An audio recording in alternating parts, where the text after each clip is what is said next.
Okay, selamat sore semuanya. So good afternoon, everyone. Welcome to the Publishing Your Research Roundtable.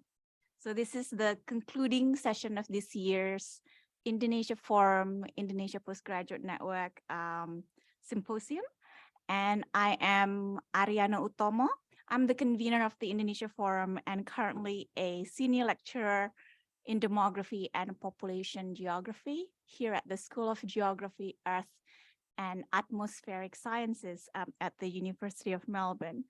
So I would like to begin by acknowledging that those of us in Australia are meeting on the unceded lands of various indigenous peoples. And I acknowledge the owners of the land where I currently live and work, the Wurundjeri people. And I'd like to pay my respect to elders past and present. So today we are very fortunate to have 4 academics from different disciplines and institutions featured in our panel. First, I would like to begin by introducing Dr. Annisa Beta, my colleague and my friend. Boleh ya? Good friend. Annisa is the co-convener of the Indonesia Forum and a lecturer in cultural studies at the School of Culture and Communication here at the University of Melbourne. Annisa's research is broadly concerned with youth, new media, and political subjectivity in Southeast Asia. I had to have a Zoom tutorial from Annisa what subjectivity means in this case because I'm a demographer. Anyway, next year, Annisa shall commence her DECRA fellowship. This is the Discovery Early Career Research Award from the Australian Research Center. Very, very prestigious, very competitive fellowship. And her DECRA will be on digital citizenship and girls' gender empowerment. Benar ya? Benar. Yeah. So next to Annisa, I have my colleague and also very good friend, Assistant Professor namanya belum, Dr Inaya Rakhmani, who's an Assistant Professor at the Department of Communication, Faculty of Social and Political Sciences, and also the Director of Asia Research Center in Universitas Indonesia. Inaya is also an honorary member of the Indonesian Young Academy of Sciences, ALMI, Akademi Ilmuwan Muda Indonesia. Inaya has a specific interest in critical cultural political economy, or the way culture is instrumental in hindering and enabling the structural redistribution of wealth and access. Next to Inaya is also my colleague and good friend, fellow gardening and flower enthusiast, yeah, and basic enthusiast as well. So Dr. Ben Hegarty. Ben is a medical anthropologist working in the intersection of queer and transgender studies, as well as STS, Science and Technology Studies, and Global Health. And Ben is currently a research fellow in Science and Technology Studies at Deakin University here in Melbourne. And Ben's first book is The Made-Up State, Technology, Trans, Femininity, and Citizenship in Indonesia, recently published by Cornell University Press. Maybe after this, we could have a little screen share after I introduce Tiara. So yeah, thank you. Congratulations, Ben. And last but not least is Tiara, Dr. Tiara Marthias, new colleague in the university and soon to be very good friend also, I feel. So Tiara is a health systems researcher with a strong interest in health equity, particularly on ensuring equitable access to quality reproductive, maternal, neonatal, and child health. She is currently a senior technical advisor at the Nosal Institute for Global Health here at the University of Melbourne. And before joining Nosal, Tiara was an assistant professor at the Department of Health Policy and Management in the Faculty of Medicine, Universitas Gadjah Mada. And I think that's how I knew Tiara. Tiara is a contributor to an upcoming book that I'm editing with Firman Witular on diagnosing Indonesia. So I hope to start the roundtable with a general discussion first, and then I shall open the floor to questions, from the audience. Maybe when I'll get to that point when we get to talk about the sales pitch. So I guess the first part is on why publish, or I want to kind of hear your diverse perspectives on the importance of publishing in your different discipline, but also I guess different stages of academic careers and university environment more broadly. Yeah, we have Inaya working in Indonesia, and some of you are in research-only positions. And I also know that Annisa is currently completing a research and teaching position. So maybe I'm going to start with Ben, right? So Ben, before your current position, you secured the competitive Mackenzie Fellowship in the University of Melbourne. And the Mackenzie Fellowship, if I'm not mistaken, is one of the few schemes in Australia where you get to do kind of like your own research, as opposed to doing a postdoc that's attached to someone else's bigger research grant.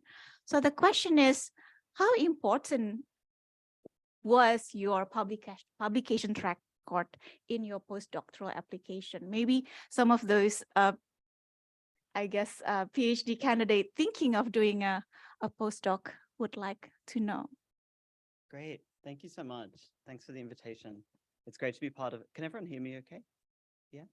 It's great to be part of such a great, diverse and interesting panel. So as far as the move from my PhD to my Mackenzie, I think goes, which I guess is the kind of subtext behind the question.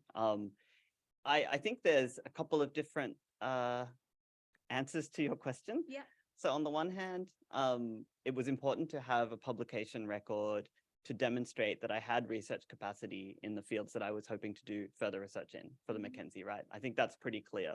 And everyone will be aware of the fact that these kinds of postdoctoral schemes, DECRAs, Mackenzies, the Alfred Deakin, Deakin University does have another postdoc scheme for those who are interested called the Alfred Deakin Postdoctoral Fellowship, which is similar to the Mackenzie, are highly competitive. So you do need to be able to demonstrate a kind of growing trajectory of peer-reviewed publications in good journals.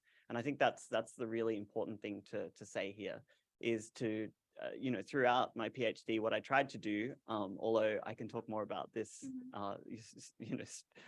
I'm getting better and better at this now, but the idea is, I guess, that you, if possible, you're kind of seeking to publish work and journal articles in venues that gain visibility in the field and that are going to obtain you recognition for the work that you've done, for the research that you've done as contributions to the field. So where that's possible, perhaps only a few publications or even one really good publication may well be enough, right? Coupled with a kind of really well-crafted fellowship application that clearly shows the trajectory you're kind of heading towards as you move from PhD to postdoc research. So I guess I would say that you shouldn't kind of exhaust yourself or completely kind of just go flat out, right, and try to publish as much as you can during a PhD. PhD is a time, after all, of education, of training. I think that's really important to state. But on the other hand, kind of keeping an eye on opportunities that you can publish in the highest quality forums that are possible for where you're at. Is that okay? Yes, excellent. Thanks so much, Ben. So Annisa, you also did a postdoc at NUS before starting your teaching and research position here. How was it in your experience? I mean, your anthropology, medical anthropology, cultural studies, is that a thing also? Was it important to kind of be able to have papers coming out of your PhD project before?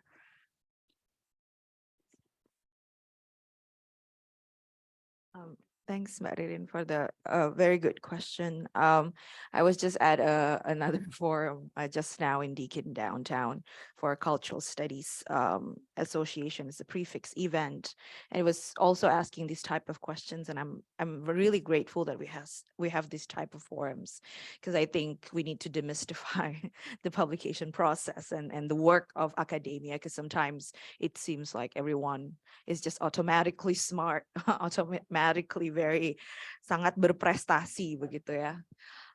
It's a lot of work. So for my postdoc, my mentor back then, Professor Audrey Yu, was very clear when she said, I hired you because you have that one article that you published in 2014 before you did your PhD.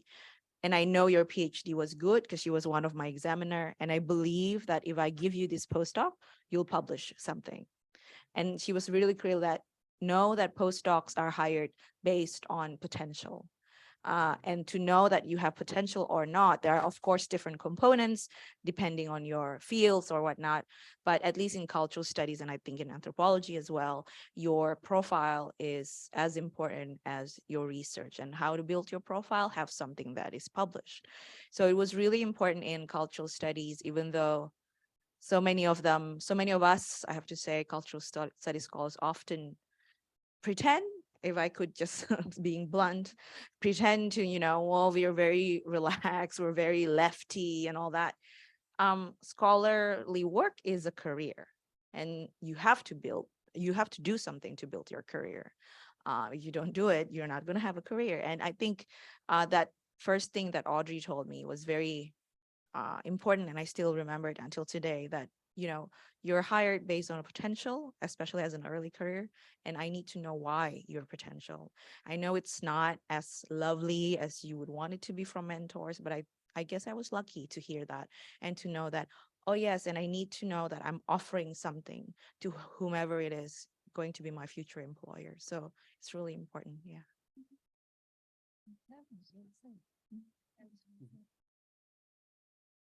Thanks, Annisa. So before I move on to Tiara, I'm just gonna ask Inaya here, because I think compared to Ben, Annisa, and myself even, I think your experience was quite unique in the sense that when you start your PhD, you kind of had a much more secure position to return to in Universitas Indonesia. Am I right? Kind of. Well, you don't have to kind of apply and do a series of job talk with the potential of getting rejected following your PhD. Yeah. So my question is, was there similar pressure to publish for you? And Annisa mentioned the role of your mentor, yeah, Professor Audrey Yu. She's in cultural studies in NUS. Can you talk a little bit about that, and also perhaps your experience with your mentor? Thanks. Thank you. And I'm going to give a bit of a background. Some of the students here, masters and PhDs, are based in Jambi, Jogja, and others. I'm based in Depok. Some are still figuring it out, whether they want to go back to working in research organizations or to university, et cetera, et cetera. Wherever you end up working at, it will be a different kind of relationship with exploitative structures that shape us to compete with other people, to feel that if you don't figure things out individually, you won't survive. And this was the last presentation that Adit gave a question to, about neoliberal structures, about how to sustain in spite of basic services for everyone. I think from different presentations, we generally agree that no one should be hungry, no one should be homeless. But at the same time, we're so far away from the kinds of experiences of the subjects that we study, in which Annisa's line of academic work or Ben's or Tiara's deal with on an everyday basis.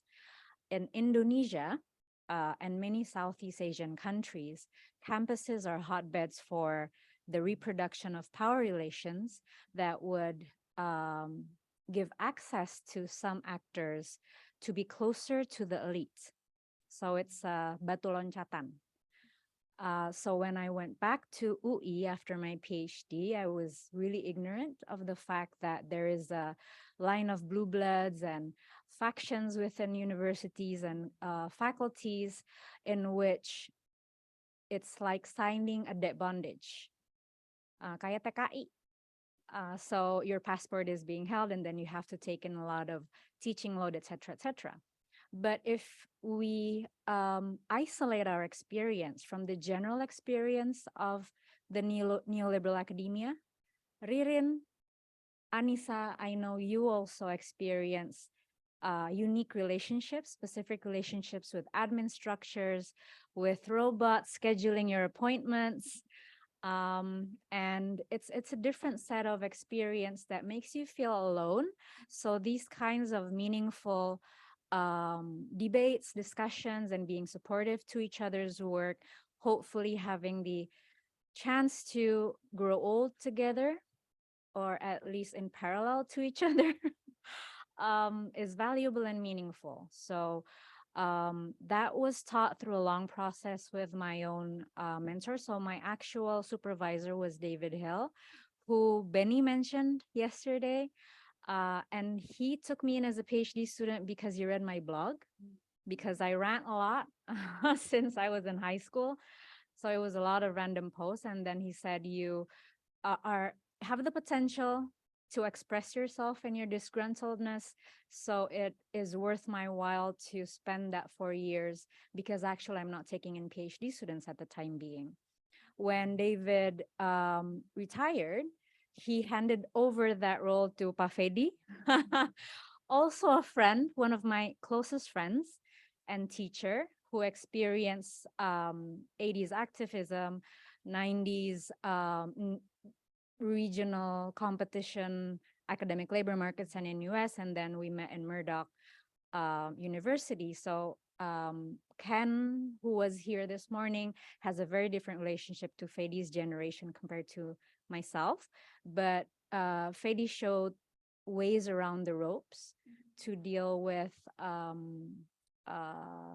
hidden meanings behind hidden meanings and opportunities behind MOUs, behind collaborations.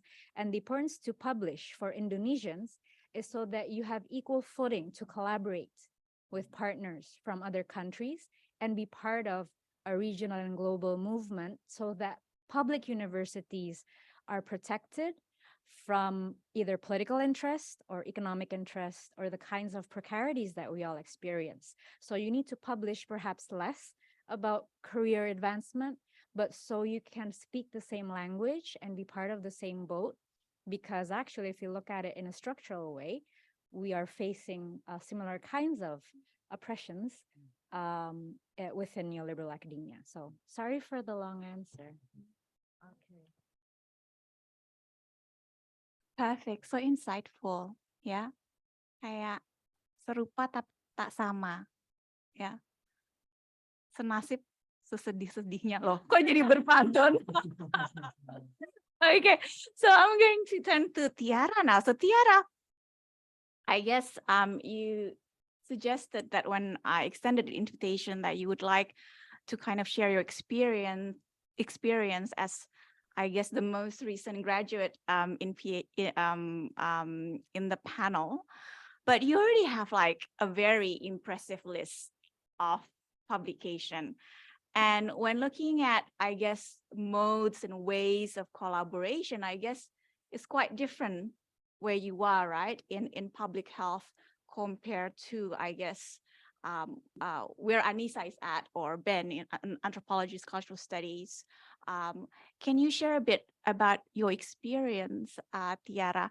And also, additionally, could you kind of speak to the kind of parallels, but also differences between university in Indonesia and your experience so far in NOSAL. I guess you're at that unique position where you had that long experience working with your colleagues in UGM and now with NOSAL. Terima kasih. Thank you for the question, and thank you for inviting me to the panel as well. It's been insightful answers from the other panelists. Maybe just early on, I realized in my PhD, I get super stressed when I don't work with other people and when I just do one thing at a time. Because previously I work on multiple projects in public health with a lot of diverse kind of background, researchers, assistant researchers, and so on. So during the first year of the PhD was super stressful, and then I hustle in terms of publication is, I was lucky enough that my supervisor said, no, you have to collaborate. You don't have to do papers just based on your PhD topic, but you could also collaborate on other stuff that might be, have some irisan with your expertise. So health financing, maternal child health, and because I'm a GP, I can also comment on papers and contribute anything that related to non-communicable diseases, infectious diseases, and so on and so forth. So I think the first few papers that I produced during my PhD was actually not related to my PhD topic at all. It was collaborations with other PhD students, with my co-supervisors, and if it's relevant, I can contribute a lot to for example, drafting the policy implication section, the method section, if I know about the quantitative analysis that was being applied to the analysis. And I think what Ben said is very much true. So you want to have a quality publication in good journals, right? But also, unfortunately, and this is from my co-supervisor as well, his advice was, we need quality and quantity. So especially at this stage of our career, right? We need maybe 2-3 papers first author per year, 2 very good journals, 1, yeah, okay, people still read it, but then you need quantity. But also to demonstrate to people that I'm a good collaborator. People like to, work with me and they like to involve me in their papers because I do have something to contribute, for example. So, and that has been super fruitful, I would say. I think this year we published 9 papers, 2 first author, 7 with other people, and then 1 book chapter with Ririn, actually, another 2 in the pipeline. And this is a bit boasting, but also saying that it's possible, turns out. What we do is we would assign topics. This is my co-supervisor, and maybe the PhD students could also do this. So they would assign topics and then assign who would be in charge for this analysis and so on and so forth. But also then to think other papers that you could contribute to in or on. So Tiara would be good in drafting the discussion section for 1 or 2 papers, and then at the end, if you have 5 collaborators, you would at least have 5 papers. I don't know if that's an ideal way to work on this, but for me personally, other than producing, but I also learned a lot about data analysis, the types of data that are out there, the type of people writing, the languages that I use, the specific style that I might want to copy or adapt to my own writing. Yeah, so that's been fruitful, but maybe for the PhD student, know your style. Can you work alone, or can you work, or you should work in a bigger group, and try to find a mentor that is also, can advise you in publishing. And another note to add is publication is usually, yes, it's good on CV, but not a lot of people read it actually, other than your future employer or other academics, right? But people who are in public health, if we wanted to influence policy, maybe it's not just through paper publication. You should write a lot in more popular news outlets and other platforms. That's I think important. Policy brief is super important. People won't spend hours just to read 12 pages of papers that with methods that are alien. And sometimes we don't understand ourselves, right? What is this regression? I don't understand. So I think you need to talk to your stakeholders as well. And that's been missing, at least in the public health realms. So maybe I'll stop at that. Thank you, Ririn. Thanks so much. It's such an interesting, diverse experience. And I guess this is what I would like to emphasize to the graduate researchers in the room or in the Zoom. There's conventional disciplinary practice, but it gets quite confusing if you work in a school or if you're applying to a school that is quite interdisciplinary or even have really different publication practice within the one discipline. Take geography. Yeah, physical geographers, they publish like public health, 10 a year, 7 a year. And then the human geographers who are more like anthropologists, they get suspicious. Oh my God, how could this person publish more than 2, right? Too much, that's too much, right? You get actually punished for publishing more, right? So, the discipline, there is that disciplinary, I guess, aspect in writing, but it's really interesting. Tiara, thank you so much, because I guess that's quite different to the experience of Ben and particularly cultural studies as well. Now, we don't have much time. I have so many questions, so I'm just going to use this last round before we open the Q&A. I'm going to ask each of you to talk about the publication that you are most happy with, not necessarily proud of, but what is the publication, the one publication that you are most happy with, and if you could talk about it. So maybe I'm going to go back to Annisa dulu. Thank you. I don't know how many people here are actually cultural studies scholar, maybe not too many. But in cultural studies, being engaged with what's happened on the ground is really important. But at the same time, it has also become a career position, right? So there's that career publications that you create out of your PhD, out of your funding, grants, whatever, that needs to be out. But there's always that one thing, and this is what's kind of great about cultural studies, and I think anthropology and so on, that humanities sort of bent disciplines allow you to respond to something right away, and it doesn't often sort of being bound by this, is the method rigorous enough or not, right? Because you could interpret a problem and share about it.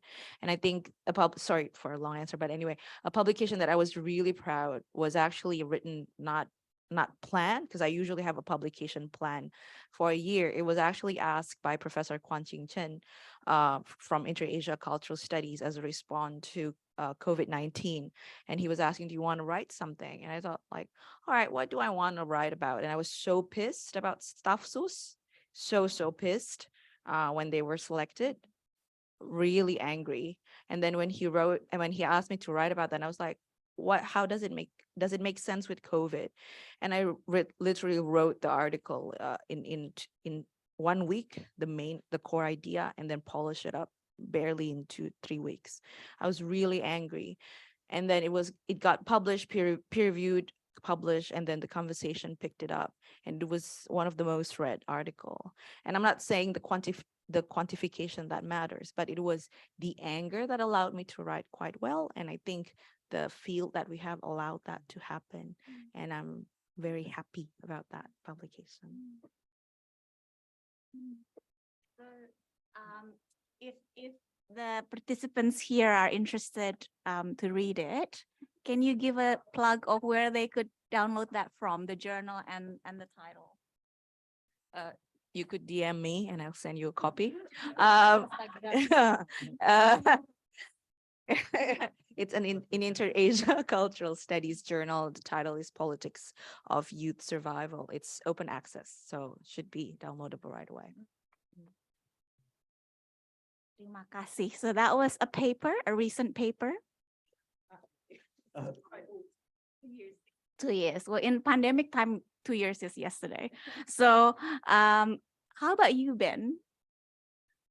You have a new book coming up. Is that, I'm guessing that's something that you're really proud of. Do you want to talk a bit about that? Yeah. Yeah. Well, my parents are very proud, at least. So let's see what the response, the scholarly response looks like. So yeah, that's right. I mean, my book, here we go. Yes, yes. Here's the sales pitch. Feel free to check out my website, benjaminhegarty.com.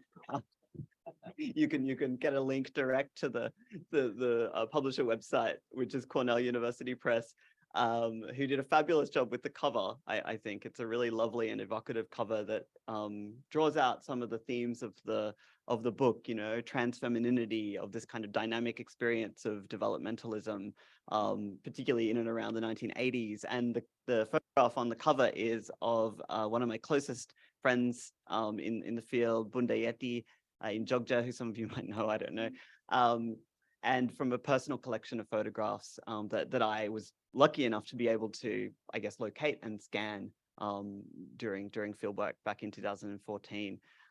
So yeah, so I'm super obviously happy about it. One thing I'm really happy about this book is that it is open access. It's freely available, which for a book, I know that sounds, I mean, academics are so funny, aren't they? Like we're on the one hand, you know, pressured to publish in ways that seem really perverse, as I totally agree with your sentiment on the neoliberal structure of academia and of academic publishing, indeed. But on the other hand, we make it really hard to find, like, and access the material itself. It's such an odd, I don't know, economy of scarcity or something like that, right? And prestige, of course, right? Because ultimately what some of us are alluding to is this kind of economy of prestige, which is very pernicious and one of my least favorite aspects of academic life. But anyway, I'll save that rant for another day. But this book is available open access, and that was something that was really important to me from the very beginning. But it was very hard to do, and part of my decision to publish with Cornell was indeed that it had a really, I guess, accessible, in that it was financially accessible. We don't often talk about the kind of economics, I guess, of publishing, but publishers are good at kind of drawing that out, and good publishers are good at drawing that out. But yeah, Cornell had a really good open access scheme, I guess you could say, where, you know, independent of the editorial process through which the book goes through review and so on, you can then elect to have your book made open access. Luckily, with my position here at Melbourne, I was able to kind of mobilize the funds, which are $15,000 US, right? So it's not insubstantial, just to put that out there, to be able to make the book freely available, you know, to anybody online, which was really important to me. So I think the one thing that I would say, I mean, I'm proud of this book in lots of ways, and other publications I've written too, not to, like, you know, blow my own horn, but you know, I've done increasingly collaborative forms of writing and research across fields of public health and global health, which has been so eye-opening and exciting for an anthropologist used to working on his own. But the fact that, I guess, this book speaks to a particular political moment, of course, and there's a real sense of political urgency, I guess, in the book. I'm not a super political person in a direct sense, but you know, I do you know, firmly believe that the trans women I work with do deserve, you know, a life of dignity and a place in the nation that they've fought for since Indonesia's independence. So you know, I really hope that this book, which is part history, part ethnography, but really my, you know, to be honest, my own work. It's not a collaborative book. I wrote it, I researched it, and I put it together. I think it's really important to say that right up front. But I really hope it serves as a document that can give life to this incredible history that's often framed in really unusual ways and exoticizing and voyeuristic ways. So that is, I guess, some reasons as to why I'm happy with the book. Thank you.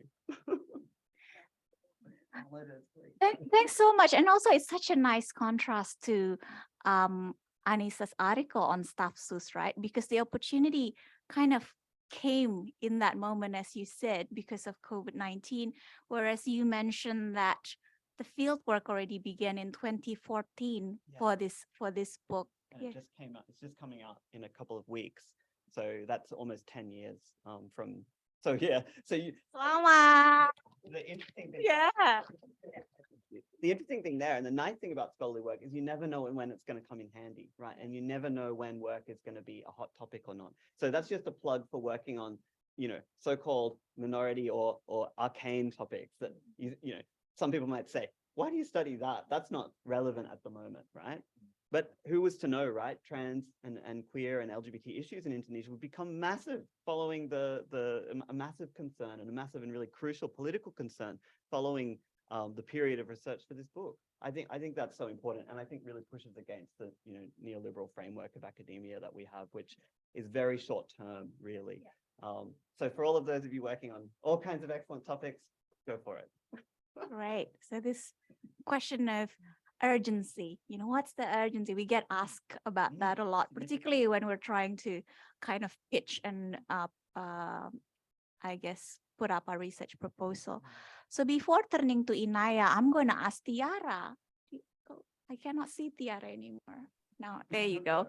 Tiara, how about you? Out of your many publications, what would be the one that you're very proud and very happy with?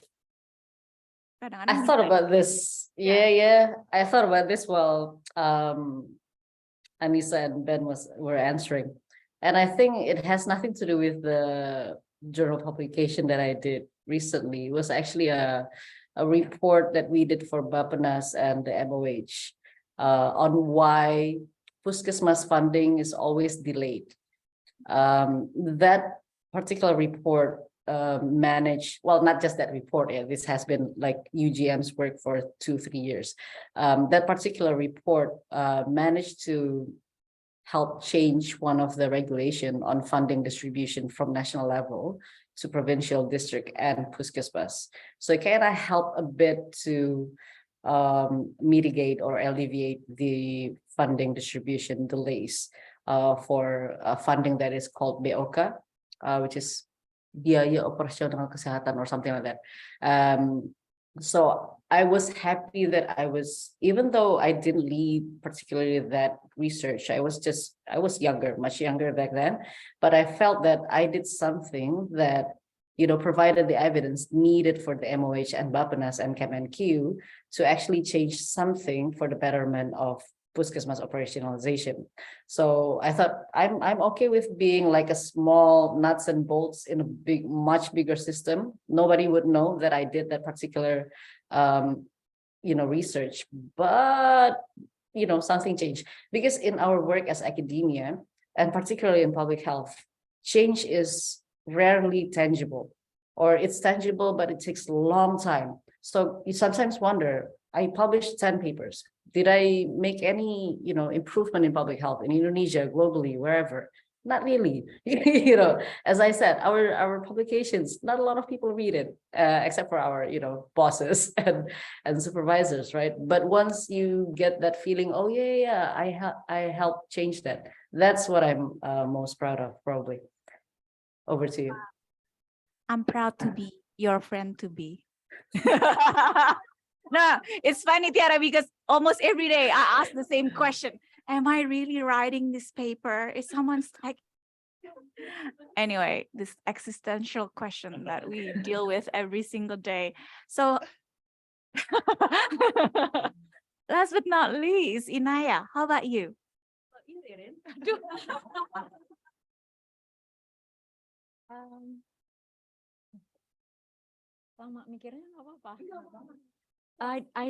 I'm generally not a happy person, so that's a disclaimer.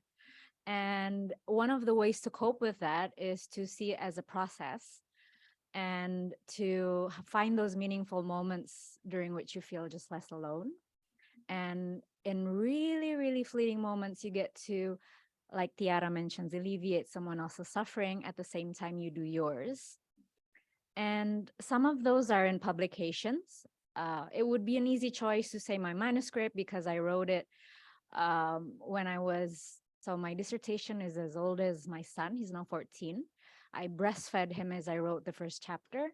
That was horrendous. I didn't know why I did that. And then the manuscript in Indonesia was actually the first one in social sciences written by someone from Indonesia. Jadi nggak ada alasan lagi. Kita nggak bisa, itu kan karena mereka diaspora gitu. Enggak, kalau lo mau tuh sebenarnya bisa. Mau tuh dalam arti bukan, it doesn't mean that, sorry, do you speak bahasa Indonesia? Okay. I don't want to exclude anyone. So it's not a reason. If you feel the need to not be alienated from your work, you can see yourself and other people in your work, you would find ways to do it. So in that, agency is really important. Being angry at something is really important. It would be easy to say that, or the translation of the book, and then it spread to Jaringan UIN. So like these invites to speak in Salatiga, and it's just Palu and all of these places in which 20-year-old, 30-year-old master student says, I want to do my PhD. I think I can write like you. That's super awesome. And when they disagree with me is also as awesome, because sometimes I'm bored with my own thoughts, and listening to other people's ideas can be refreshing. But I think if I had to choose one, and because I look at how certain social processes can have material effects, and those material matter does matter to a point where it has some other impact, would be my article on academic insularity. And Vedi, I don't know if you remember this, because I wrote that article. It was for the Journal of Contemporary Asia. I wrote that as part of a publication for a research report. It was an applied research report because I was really angry at how young lecturers and those who are productive or competent actually get the largest amount of workload, which is also apparent in Australia as well and Singapore. Jadi kalau rajin, kalau kompeten malah dikasih kerjaan lebih banyak lagi gitu. Jadi jangan kerajinan jadi orang, tidur aja. But when I finished writing that article, I was so immersed in policy change, talking to Bapenas, advocating for social sciences and critical approaches towards policy responses, and widening the space for cultural studies, for subjectivity, for Marxist analysis, etc., etc. And then I got so immersed to a point where, do you remember what you said to me about the article? You're like a coal miner. You remember? Yeah. I've inhaled the fume so much that it no longer feels like exploitation. I guess I know you know what I mean. You're so used to doing the admin work and being cassette, being oppressed, that you no longer feel it, you no longer resist. But that article was meaningful for me, so I'm not necessarily proud about it, but it's a sign that I had that space to reflect on the structures that impinge on the kind of meaningful relationship and work that made me do this in the first place, that made do this in the first place in you and Tiara. So that is one. And after that article, there were some initiatives, and I became part of a larger social movement. It was also why I became part of the Indonesian Academy of Sciences. And then I noticed how disciplines are fragmented, and colleagues from theoretical physics, biology face similar pressures with social sciences and the humanities because they don't make money. I know that the vets, anyway, yeah, some of the disciplines are reorganized under different faculties because operations and management needs to be more efficient. So rather than seeing our disciplines in isolation to each other, we find ways to, it's nice to find ways to notice how other people are experiencing what we are experiencing in a different way. And that's when social sciences became more mainstream in academia in Indonesia across disciplines. So now I have friends in IPB, ITB who are asking, how do I translate people at the center to Bahasa Indonesia? Because it doesn't translate in my discipline. He's a neuroscientist, and there's these small pockets of discussion. And then as a consequence, social sciences and humanities are more mainstream. We have more and more people in multidisciplinary collaborations that come from social sciences. And the happiest moment is when I know I don't need to be there for it to happen. So if there's a happy moment, it's when I can rest and know that things will be going on even without mobilizing. And that wouldn't have occurred without that space for academic reflection. Great.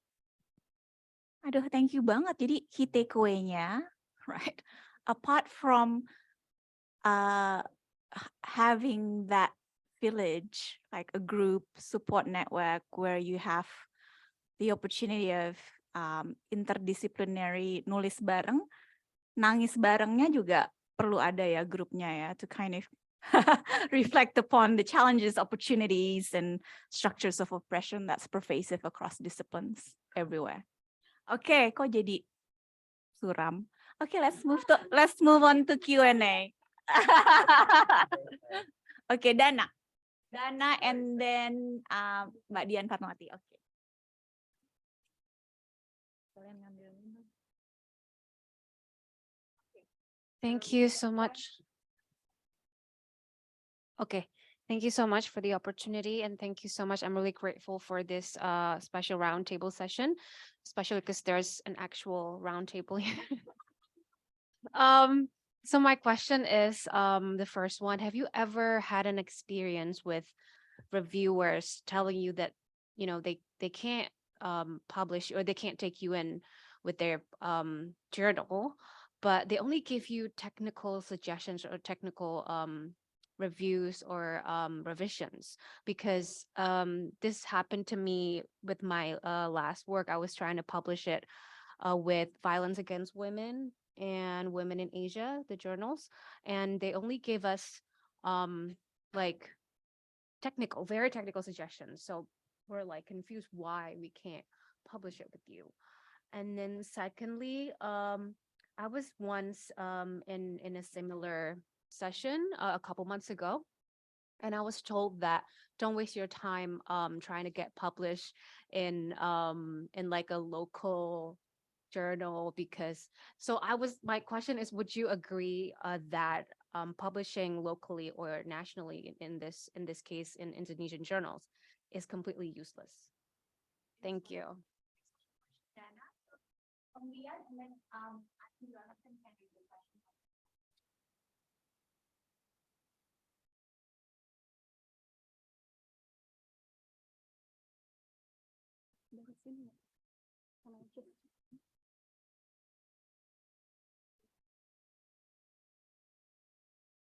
Thank you so much for very interesting presentation and reflective around world as an academician. So it seems that it's inevitable, you know, as an academician to do like publishing. It's how actually it's building our profile. It's very important, and you of course want to, you know, your research to be heard by your readers. And my question as a early career researcher probably, or as a PhD students, how important it's having a publication like during your PhD or after your PhD. So because some people are very productive, you know, doing publishing a lot of journals and stuff during their PhD, but some probably, you know, they want to do their draft finish first. They want to submit their PhD draft first, then after that doing a publication. I just would like to know about, is there any difference like doing publication during your PhD or after PhD? And second of all, it's about again, as an early career researcher, what do you think about publishing in Q1, Q2, or Q3? Is that something important that we have to publish in Q1 first, or you just start publishing in any Q, or, you know, or even or Sinta Satu maybe? Or do you have any strategy around how you would like, you know, to navigate your research and publication, probably not only in journals, but probably in newspaper or like popular media, for example? Is that something that important as well? So yeah, probably that's two questions that I would like to ask. Thank you. And last question is from Clara. I think to read it out, so because maybe the audience in the room may not be able to. Clara. Okay. I can't hear. Okay. Clara said, I have a question directed to any of all the panel. following up on Mbak Inaya's remark and Ben's brief rant, how do we need to approach the culture in academia that pushes us to compete, to publish or perish, which is not very inclusive? Do we just go along with it, find strategies and exhaust ourselves to survive and hope the structure changes? Or is there any way that we could start to change even during our postgrad time? Thank you from an exhausted and anxious PhD student. Aduh sama. Ini satu panelnya juga yang exhausted and anxious nih kayaknya. Cherry pick by Ariane Utomo. So I think what I'll do is I'm just gonna kind of go around the round table and you could respond to any or all. So as a reminder, Dana had a question about how to respond to reviewer suggestion. Doesn't matter whether you, would you publish in a local journal? And I guess that's related to Diane's second question. Where should you publish? Does it matter Q1, Q2, Q3, or does it have to be a peer-reviewed article? And timing, the question about timing. Do you publish during your candidature or it doesn't matter if you publish your PhD work afterwards? And the question about, this is a very hard question by Clara. What do we do about it? So, okay, silahkan mungkin dari Annisa dulu.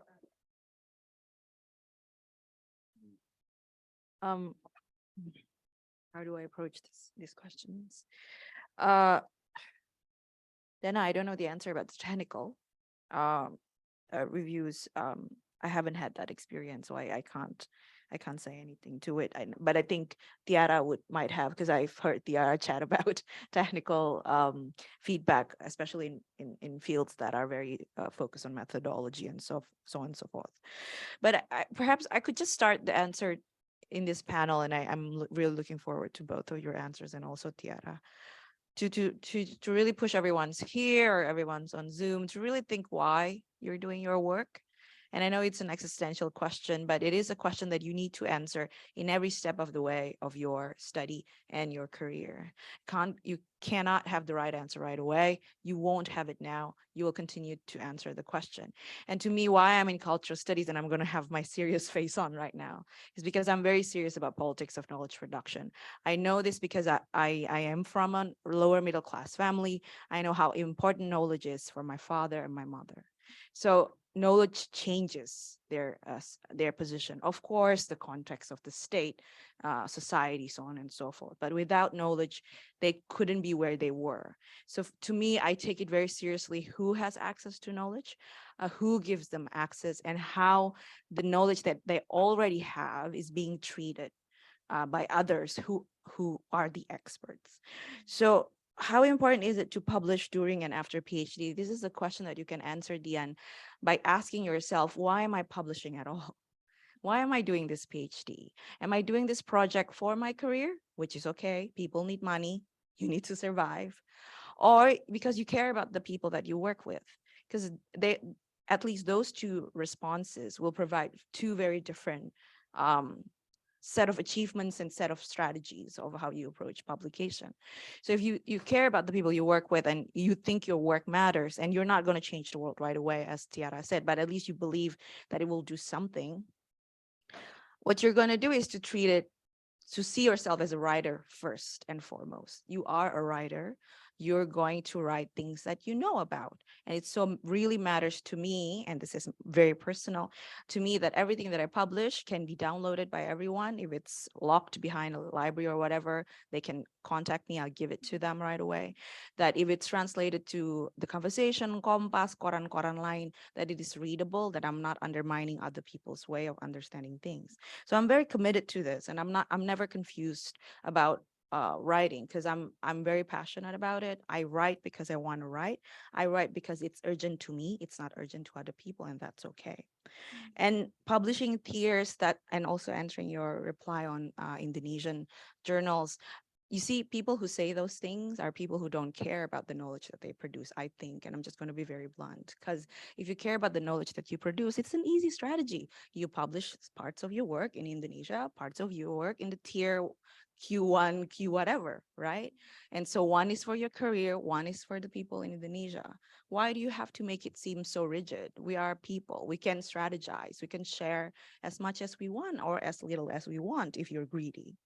So to Clara's question, culture of publication, competing with one another, I'm 100% against that. I despise people who position others as competitors. I do not like that. I protect my world so that all of my friends are people who are really nice and kind, like Ririn, who can be video called anytime I have problems, or Ben, who will text me at 7 in the morning. Or Inaya, Mbak Inaya saya nggak ngerti adminnya gimana, and I know this is a big deal for Inaya, but Inaya will be there. And it's a different set of issues as well. But I would never be next to a person who tell me that, oh nggak bagus ya, nggak pinter ya, kamu ini blah, blah, blah, blah, blah. I leave that environment right away. And that's, of course, a privilege that I'm here where I am today, but there was a lot of running away from people like that. But that's a vision that I have. And for those people yang lagi graduate studies, to me, I will never be with people who are over competitive. I want to work, I want to collaborate. My field, cultural studies, allows me to do interdisciplinary work. So I do that, and I do that happily. And if I get asked by someone, kan cultural studies, kok bekerja sama dengan sosiologi, kan beda. I don't care. I care about the topic, and I'm a really good writer. So what you say about my work doesn't matter. And I really believe in the project that I have with Inaya, for instance, or the project that I have with Ben on ethnography. So know who you are, what you want. All the other things will just sort of fall into place.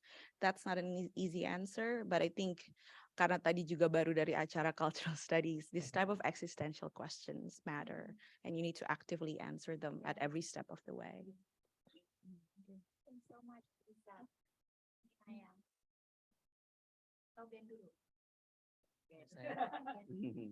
Okay, that was such a great response, Annisa. I don't know if there's much more that I can add. I think you covered off on many of the kind of themes. Though, I mean, I guess I'll perhaps try and address these questions from my experience and from I guess in a sense, a practical point of view as much as is possible. I mean, I was very naive going into this. I didn't actually want an academic career. It wasn't something that I even knew what people really did, to be honest. I had a perfectly good career before. And sometimes I still ask myself, you know, perfectly well paid, perfectly comfortable life.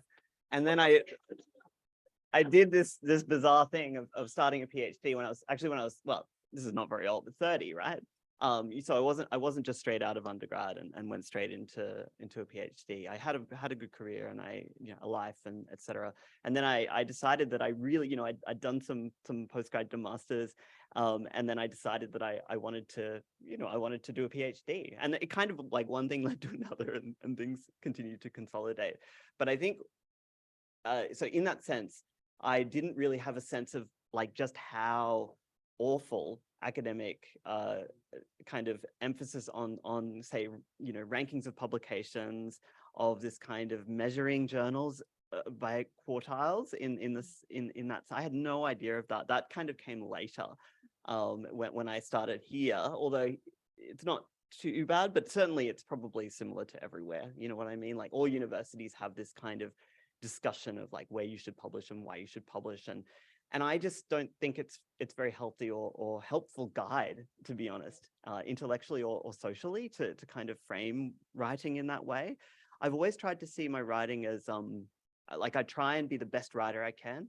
I try and see it as my craft. It's my job, you know, and I think this is the tension between the passion that can kind of animate your work and the fact that it is, after all, a job, something that you have to turn up and do every day, right? So I try to keep those two things in balance, and I try to write to audiences that are engaging with the work that and the questions that I'm engaged with, that are interested in similar shared concerns, and that are going to provide or help the work to grow, right? To kind of generate those concepts that can be transnational, right? Can create forms of solidarity. So On that note, with editors, with dealing with editors, so I know rejection is something that happens a lot in academic life. And I, certainly have been desk rejected many times upon submission to journals that I really like and respect. So when I'm publishing, I tend to look at who the editors are and who the editorial board is, just as a total, like, my own thing. And if they're the kind of people who I'm engaging with in my work and that I'm interested in and that I cite and I read and I to me create a form of energy, I tend to submit there, right? But these very people can also reject you, of course. But the thing to say is that those editors are also doing a job under really tough conditions, and they're often doing it with little recognition or extra payment. So for them, being the editor of a journal is effectively something that they've taken on, and often they're the rajin people, right? And the people who care about something bigger than themselves. And so I always try to, and I've gotten better. This is something that you just learn, right? Desk rejects, I see the most successful step in any journal as not the publication, like it comes out on the website, yay, as accepted under review. That to me is the goal, right? So that an editor can read the work, they can see its promise, and then they can move it along. But that said, desk rejects do happen, right? After all, editors can think, well, does this fit the aims and scope of the journal? Are these the kind of intellectual questions, right? Is this the kinds of debate that's going on in the journal? Journals will have this kind of, framing, with different dynamics and so on. But, I think treating those desk rejects with dignity and being, being satisfied, right? That's effectively that's the relationship that you have with the editor, treating them with respect and accepting whatever feedback that they have, and then looking to kind of use that as feedback for improvement and then submit to another journal, right? Not to stop and not to let it just stop you in your tracks, but to think, well, that's kind of helpful advice, and hopefully editors are kind. I don't know that they always are. I've had really good experiences, but I know that this is not always the case. But then to keep moving, right? To use that feedback, however small it might seem, to incorporate in the work to help it build and improve your writing, your craft, right? The work that you do, and then submit it to another journal. So that's the advice that I would give. I hope that's helpful. Yeah, very interesting. I know some academics have put together their CV of rejections as opposed to just have a list of publications, but how did it get there and stuff? Yeah. So maybe, Tiara, would you like to respond to any of the questions, please? Yeah, I'm just gonna be a bit more pragmatic. If you have a draft manuscript ready, you also have 3 to 4 lists of journals that you want to target. The first one would be the top one, Lancet, in public health, Lancet, BMJ, or whatever, right? And then the second one would still be Q1, but a bit easier. And then the third one, also Q1, but a bit more crappy probably, but still a good journal, right?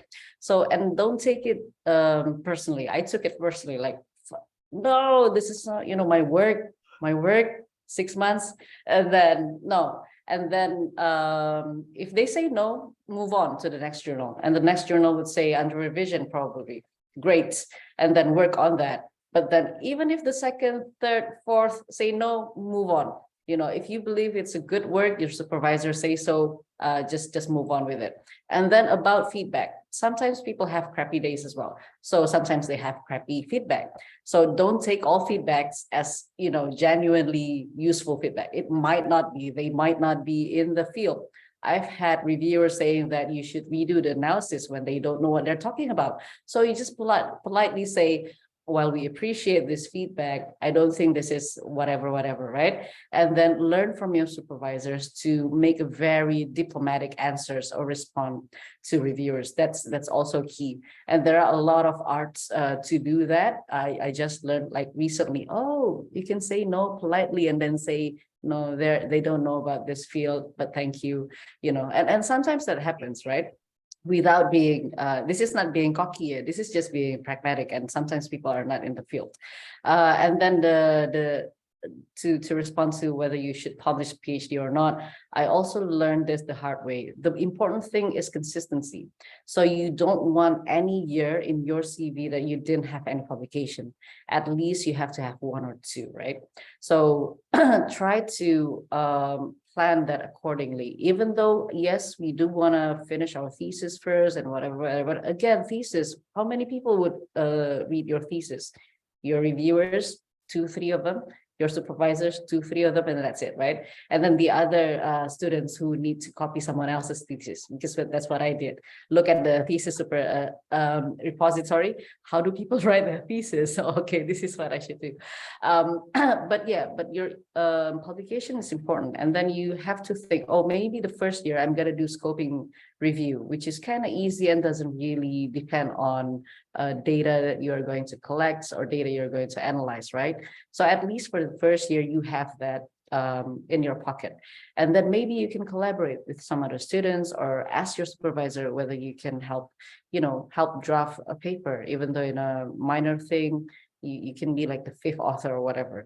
But at least you don't have that gap in your CV. So remember that consistency is important. People would see, okay, what happened in 2016, 2017, Tiara? Oh, I was depressed. I couldn't publish. That's probably that's what happened. But you don't want that ideally, right? So yeah, strategize your publication. So that's my answer. Thanks so much. Before moving on to Inaya, I'm gonna use my, I guess, privilege as a chair, just to kind of, I know some of you are mothers, right, doing the PhD. Just to share my experience, I started my PhD in 2003. It took me 5 years. I had 2 years of bereavement leave because I lost my child in the middle of my PhD, and I didn't have any publication until 2012. I finished my PhD in 2008, and when I finished, the academic landscape was changing. Okay, so I think in my cohort at the ANU, I have friends who are already level D now, associate professor, but they're still doing contract work, and they're publishing 16 publications a year. Okay, so one, it's about luck, but also it's about opportunity. Okay. There's a way where, I mean, we might organize this another session. You're like, how do you craft a story when you have lots of holes, lots of gaps in your CV? One way that I learned was from Professor Lisa Cameron. She's an economist here at Melbourne Institute. And what she did was, in her CV, before her list of publication, she wrote research interruptions. Berapa tahun, berapa bulan, part-time positions. Strategically, I think you could still Google her CV, and I followed that model when I applied for the job here, and I got it. Jadi boleh milih pertanyaannya ya? Okay, I'm gonna go to Clara and Linda just to include people. Yeah. Can you scroll up, Clara? Okay, so it's about survivability, and then Linda about hierarchies of power, yeah. I'm going to share my own coping mechanism. Udah pengen main soalnya capek dari kemarin adulting. If you analyze, so we're here because we're nerds basically, yeah. Mungkin maybe some of you were really good students. I was not. I flunked many of my classes, but I read outside of the curriculum because I'm curious why things are the way they are. If you use that skill to understand where we are at the moment and what kinds of structures we're in, and then see it kind of like Google Maps, where you want to go, where you want to navigate yourself, you need a real clear sense of purpose and self. And you can pick and choose whose words and affirmations or insults would strengthen your chosen sense of self and direction. Because at the end of the day, you're going to have to sleep with the decisions that you've made and look at yourself in the mirror. So if you compete, jegal orang, or ngabdi, menjadi pengabdinya seseorang. Those are consequences that all of us need to deal with and live with. Having said that, if we analyze them precisely, acutely, we know who holds the power in what given moment and mobilize different instruments to widen the space for more people who experience disruptions, interruptions, disruptions, to have a stronger voice, so that the space is more plural, more diverse, and there's more debate, so that the powers are dispersed, decentralized, and challengeable. So if you have an opportunity to become a professor, or you have a managerial position or director position, I took in the director position of ARC because I wanted to see that. But I'm fully aware when I'm managing, when I'm directing, I have a conflict of interest with myself and other people as researchers and academic laborers, because I sign their contracts. So I have to equalize the power with the policies that we make in a managerial position. That's an analysis, a social analysis. So as long as we use our professional skills in our social conditions, the more consistent we are in between what we say, what we mean, and what we do, and the longer our napasnya lebih panjang ya, karena jarang korslet kan. Korslet kan when what you say and what you do are different. You don't mean what you say, and then I get confused because ini orang sebenarnya mau apa sih gitu. And then I ask someone to translate for me what they actually, because she does it for me. But the more consistent we are with that and we act it out, the clearer our navigations and where we want to go become. Your question was because whether the Q1, Q2 are important and whether we need to publish our dissertation. Depends on who you are, where you want to go to, and what kind of world you want to see in your micro setting, your world, to the extension of that. But be clear with the things that yang ini di luar kekuasaan kita ya. Jadi we can't stop climate change. We can't bring down the government. Ya satu orang gitu ya. So be realistic with what we want to achieve. The journals, those are measurements that are very problematic. As regression is problematic, census are problematic, it takes away voices from people, etc. So you can look at it as a subversion. I'm the editor-in-chief for the only Marxist Indonesian journal, Jurnal Indo Progress. I don't get anything out of it aside from satisfaction to meet people, open up discussions, challenge, and have debates. I don't, at that moment and that decision, I don't think about the Q1s and Q2s, etc. So very similar to Annisa's decision. But some journals align between, sorry ya, kepanjangan ya. Okay, align between Q1 journals and our ideological positions and the kinds of decisions, academic positions that we want to take. Those are the best intersections to choose. And the earlier you do it, the better, because it means we have more practice as we go along. And once you've submitted, write a new article.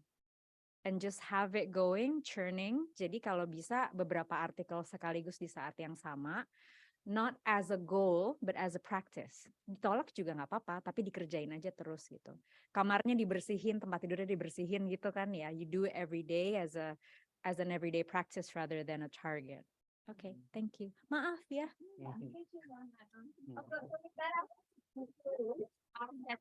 Terima kasih Annisa, Inaya, Ben, and Tiara. But I would like to give the floor to Pak Vedi, maybe to give some brief closing remarks to our Indonesia Postgraduate Network, Indonesia Forum Symposium. Tiara. Okay, thank you so much, Tiara. Silahkan Pak Vedi.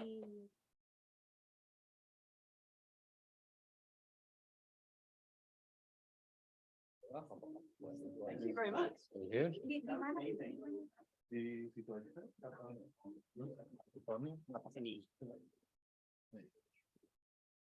this the microphone? Yeah. Okay. Okay, hello, everybody. I'm Vedi Hadiz. I'm the director of the Asia Institute in the Faculty of Arts here in the University of Melbourne. And I'm also an Assistant Deputy Vice Chancellor International. In other words, I'm a bureaucrat. And for that reason, I was not able to attend the proceedings for most of these 2 days because I was too busy attending to bureaucratic matters rather than academic matters. And you may ask why an academic gets to be a bureaucrat, but then you'll have to read my autobiography, which will probably be written by somebody like you.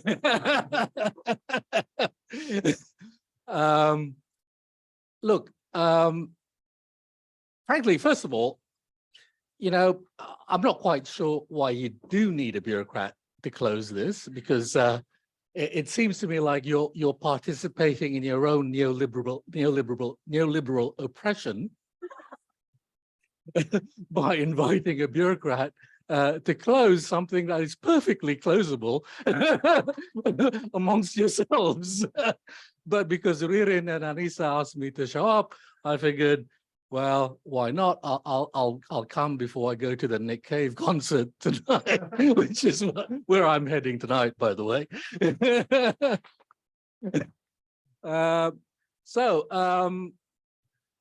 I think that, you know, I came just to the last session. I'm sorry that I missed the presentations. I'm sure they were very good. They were very interesting. But, you know, just listening to that last, you know, existentially driven conversation, you know, I have to say, really, in all honesty, I don't have a lot to add. You're also bloody wise. It took me a long time to learn all the things that you already know now. So you're all a lot smarter than me, and I really shouldn't be talking here. Seriously, because I think there is a reason why all of you, or many of you, are a lot more wise than I was when I finished up my PhD half a century ago. And that is this. Academia changes. The pressures that I had, that I encountered, the academia that I confronted is in many ways, though not always, different than what you are encountering. I often say, and I'm sorry you know, to say this, but I often say quite honestly to some of my junior staff members that I'm really sorry that you have to be a young academic now, because it's a lot harder than it was when I was a younger and thinner academic. For example, when I finished my PhD, I did have publications, and I did get, you know, sort of in the running or for jobs or get job offers. But it was really kind of rare for a very new PhD to have publications at that time. Now, the question was, do you need to write publish before you finish your PhD? If you want a job, yeah. I am these last 2 weeks busy, besides, you know, well, another side of the bureaucratic work I've been doing is I've been in hiring committees in the last 2 weeks. I've been looking at people's hundreds and hundreds of CVs for different levels of appointments. Do I look at CVs where there are no publications? No. I can tell you that, you know, being in a position that I am, that I don't. Why? Because so many other CVs will have the publications. So, look, in an ideal world, and of course, we're not in an ideal world, the world sucks in a lot of ways, right? We would write what we want, when we want, for whoever we want. But most likely you will probably be living in the basement of your mother's garage or something like that. Basement of a garage. Right? So it ain't an ideal world. Okay. If you do want a career in academia, you do have to make those calculations. And I've heard lots of wisdom, words of wisdom here that shows that many of you are well equipped to do that, to navigate through this labyrinthine, ever-changing system that is academia with its multiple sources of pressure, etc. But I think that Annisa is correct as well. You have to ask yourself, why the hell am I writing? I mean, you do. I mean, frankly, the first things I ever wrote, I used to say to people, I write because I get angry. I get angry and pissed off about things, and I write about them, and I write about, and I get so pissed off at other people writing about them that I insult them in my writings. I didn't do that anymore. I made so many enemies that way. But you know, so that was an incentive. I mean, that was the reason why I wrote.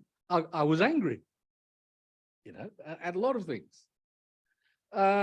People will have different reasons to write. Yeah, there will be, of course, these career reasons as well, which are inevitable if you want a career as an academic. But you do need to write things about things that you do relate to, that you connect to, that represents you as a person. Otherwise, you will be alienated from your own work, and you might as well be an accountant or a coal miner. I mean, and those are pretty good jobs, actually. Yeah. Okay, so I think, you know, make sure that, you know, all of these pressures and so on, you'll have to face, but somehow maintain a bit of yourself, enough of yourself, so that you write things that you can say, well, I wrote it because I wanted to write, not because, you know, some bloody institution is going to give me $1 million for it. It'd be nice if you wrote something you like and they were going to give you $1 million, but that rarely happens, right? So, you know, make sure that that you write things that really interest you, I think is what I'm trying to say. Yeah. And what interests you will be different in these domains. Now, when you get, after you've decided that, all right, I'm writing for my own interests, then you can decide whether you want Q1, Q2, Q3, Q4, depending on what your, you know, sort of career trajectory that you imagine for yourself would be. Like, for example, you can write lots of articles that you write basically because you want to write and want to get it published quickly, and so on, and just write in Q3, Q4. Perfectly fine.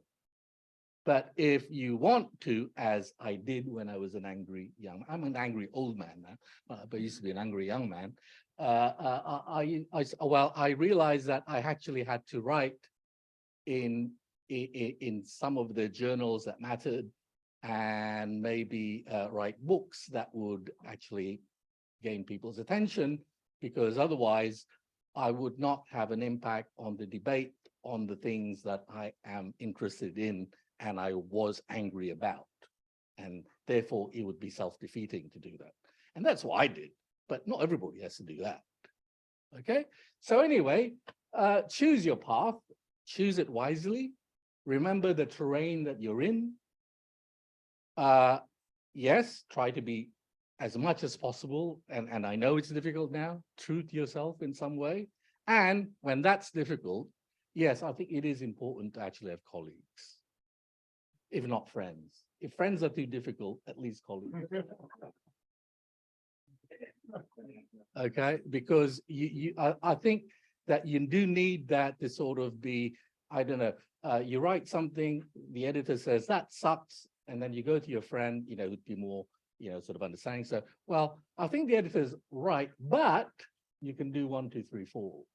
You know, and you do need that, I think, safety net, you know, social network to be able to help you go through these sorts of things. And that's helpful.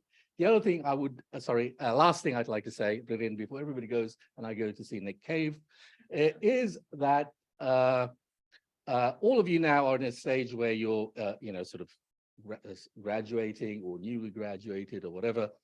But one of the things that I do say very, very, openly and honestly and overtly is that the world, including academia, is run by a lot of assholes. And it would be really nice if this younger generation did develop the capacity and influence and so on, so that you would be able to run universities and institutions of knowledge production and so on, so that they'd be a nicer place for later generations to work in. Thank you very much.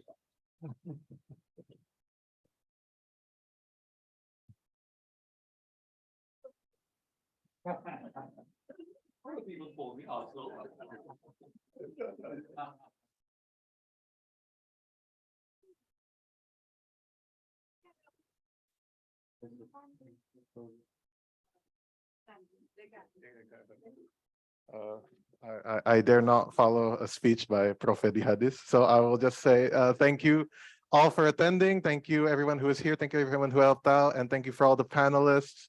We hope that you had a good couple of days where we were able to share ideas and learn new things. I see a lot of interesting potential research collaborations happening here. So many people doing similar topics in different disciplines, and I hope that we can grow. That good research relationships and collaborations can grow from here with the Indonesia Postgraduate Network, of course. So thank you so much. See you around.